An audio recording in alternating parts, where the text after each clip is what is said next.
Øjne, der passer til dit talent. Det har de slet ikke forstand på. Jeg har forstand på talent. Jeg er ikke dem. Du skal ikke gøre det for deres skyld. Jeg gør det heller ikke for deres skyld. Jeg gør det for min egen skyld. Ja, men det er en misforståelse. Alt det der, Kat. Der er ingen, der har dit talent. Ingen.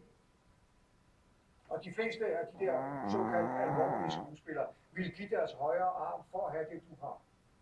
Du er komiker. Godt din dø for at kunne det, du kan.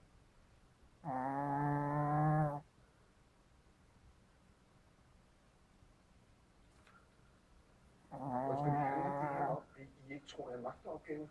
Nej, selvfølgelig gør det ikke. Hvad er det så?